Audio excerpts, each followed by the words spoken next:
Assalamualaikum warahmatullahi wabarakatuh.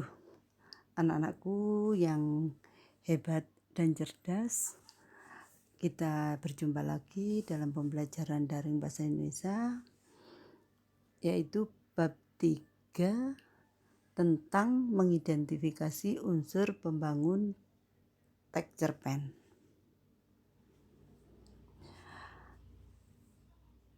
Anak-anakku, sebelum pembelajaran kita mulai, kita berdoa dulu supaya ilmu yang kita peroleh nanti bermanfaat. Berdoa mulai. Berdoa selesai. Mengidentifikasi unsur pembangun teks cerpen, yaitu KD 3.5 tentang mengidentifikasi unsur pembangun karya sastra dalam teks cerita pendek yang dibaca atau didengar. Tujuan pembelajaran mengidentifikasi unsur pembangun teks cerita pendek.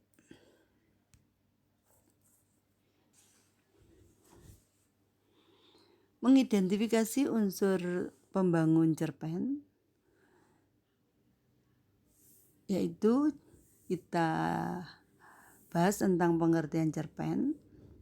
Cerpen atau cerita pendek adalah salah satu jenis karya sastra berbentuk prosa yang menggambarkan suatu kisah atau cerita yang dialami seseorang tokoh dengan disertai berbagai konflik dan menyertainya, serta terdapat solusi atau penyelesaian dari masalah yang dihadapi.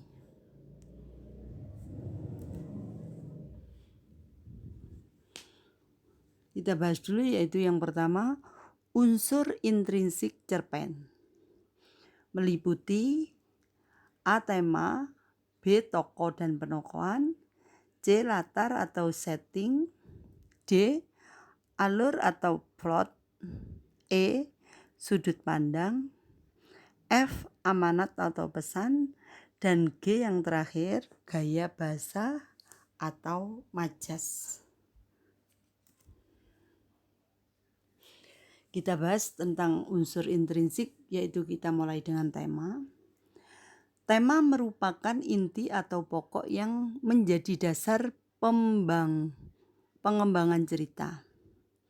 Tema mempunyai posisi atau kedudukan yang penting dalam sebuah cerita. Berikutnya tokoh atau penokohan. Tokoh merupakan pelaku dalam cerita. Adapun penokohan merupakan cara pengarang menggambarkan dan mengembangkan karakter tokoh-tokoh dalam cerita. Untuk menggambarkan karakter tokoh-tokohnya, pengarang dapat menggunakan dua teknik berikut. 1.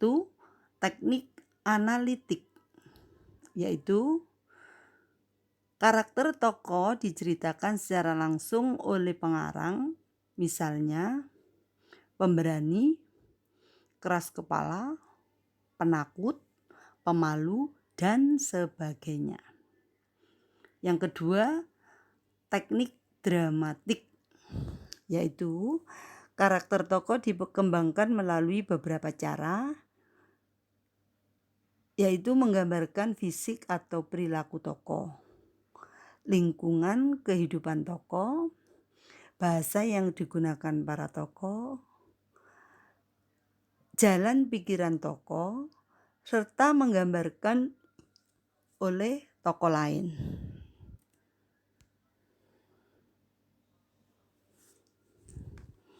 Berikutnya, latar atau setting. Latar atau setting merupakan penempatan waktu dan tempat serta lingkungannya dalam prosa fiksi. Jenis latar meliputi tempat, waktu, dan suasana yang digunakan dalam suatu cerita. Berikutnya, alur atau plot.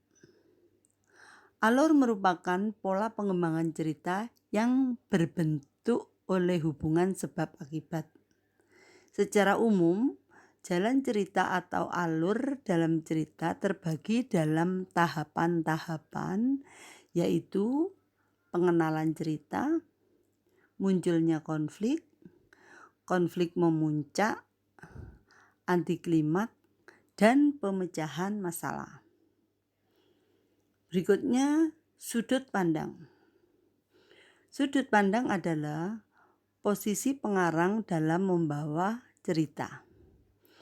Posisi pengarang ini terdiri atas beberapa macam, yaitu sudut pandang orang pertama, pelaku utama, sudut pandang orang pertama pelaku sampingan, sudut pandang orang serba tahu, dan sudut pandang orang ketiga pengamat.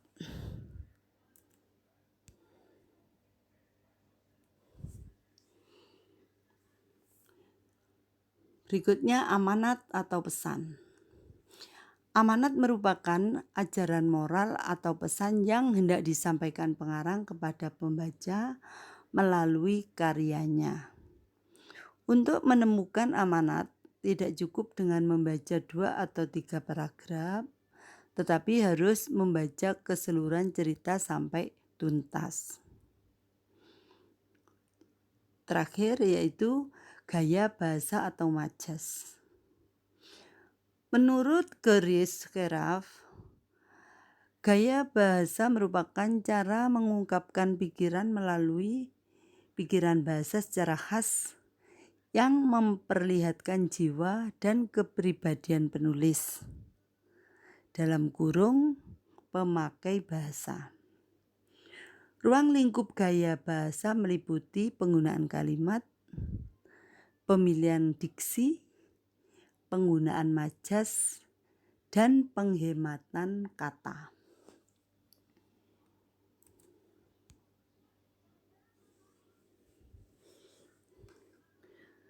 Selain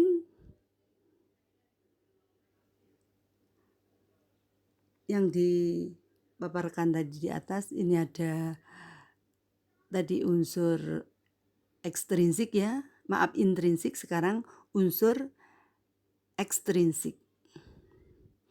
Selain unsur intrinsik, di dalam sebuah cerpen juga terdapat unsur ekstrinsik atau unsur-unsur di luar karya sastra yang dapat dijadikan pembentuk sebuah karya sastra.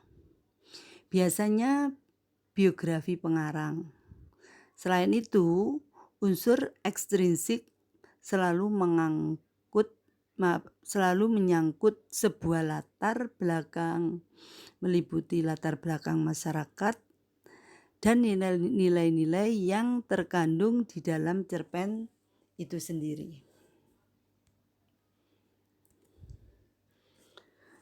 Sekian dulu pertemuan hari ini, semoga bermanfaat. Dan saya akhiri, wassalamualaikum warahmatullahi wabarakatuh.